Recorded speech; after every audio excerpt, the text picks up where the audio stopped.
Salut Nizar, parle-moi un petit peu plus de toi, de ton sport, quel âge que tu as, puis quand tu as commencé ton sport. Donc, j'ai 18 ans. J'ai commencé à 3 ans. Puis, j'ai commencé justement à 3 ans. Puis, j'ai continué ce sport depuis tout jeune. J'ai commencé à l'âge de 6 ans la compétition. C'est un sport que je fais presque quotidiennement. Je m'entraîne fort. Je fais ça depuis tout jeune. Puis, c'est un sport que j'aime, que je n'ai pas l'intention de lâcher. Puis, c'est un sport aussi qui m'aide dans la vie pour d'autres aspects de ma vie, comme par exemple l'école ou les études et d'autres sports que je fais aussi notamment, ou juste dans la vie de tous les jours quand je suis chez moi. Ça m'aide beaucoup, ça me donne de l'énergie, puis c'est ça. Cool. Ouais. Donc, tu pratiques le taekwondo. Parle-moi un petit peu de tes résultats puis de tes dernières performances. J'ai été champion canadien 3 fois, Oui. dont une fois à Toronto, une fois à Calgary, puis une autre fois encore à Toronto. Quelles années? J'ai été 2014, 2016 et 2021. Puis exactement, c'est ça. J'ai fait des championnats canadiens, j'ai fait des compétitions à l'international. Puis c'est ça, c'est un sport que j'aime beaucoup. Puis je m'amuse vraiment à faire ce sport-là. Je le fais aussi, c'est pas trop loin, je le fais proche de chez moi, mais même si ça serait loin, je continuerai à le faire. Puis exactement, je suis ceinture noire, 3e dan. OK, cool. Tu t'entraînes où? Je m'entraîne à Montréal. C'est quoi le centre? Le centre, c'est Collège Rougemont. OK. Au Collège Rougemont, oui. Parfait. Puis parle-moi un petit peu de tes objectifs dans les futures années. Tu te donnes encore combien de temps? Puis c'est quoi tes objectifs?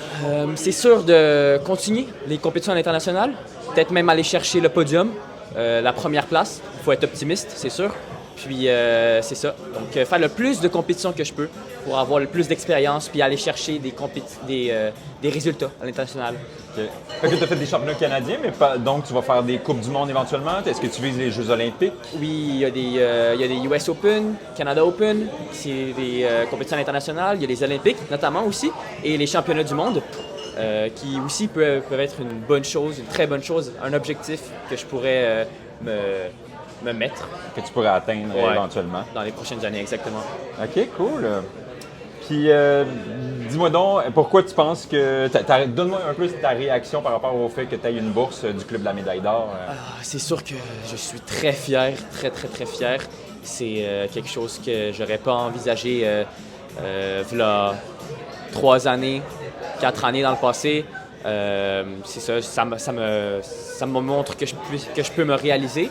Donc, c'est pour ça que je remercie, entre autres, la Fondation Club Médaille d'Or de m'avoir donné une bourse, puis aussi de m'encourager, parce que c'est sûr qu'en tant qu'athlète, ça remonte le moral, puis ça donne une motivation de plus. OK. Puis par rapport à ton profil, ton sport et tout ça, pourquoi tu penses que le Club de la médaille d'or t'a choisi? Probablement parce que, bon, je suis un bon athlète, c'est sûr, ouais. Parfois de la confiance, mais aussi parce que je me fixe des objectifs réalisables, puis aussi parce que c'est des objectifs qui sont pas petits, c'est audacieux, c'est sûr, il faut avoir de l'audace pour être un bon athlète, pour être une bonne personne aussi, et pour aussi réaliser des choses dans la vie qu'on veut, nos objectifs entre autres. Super. Bon, ben, Ouais. hey, Nizar, on te souhaite la meilleure des chances, puis Merci. félicitations encore pour ta bourse. Merci beaucoup, merci.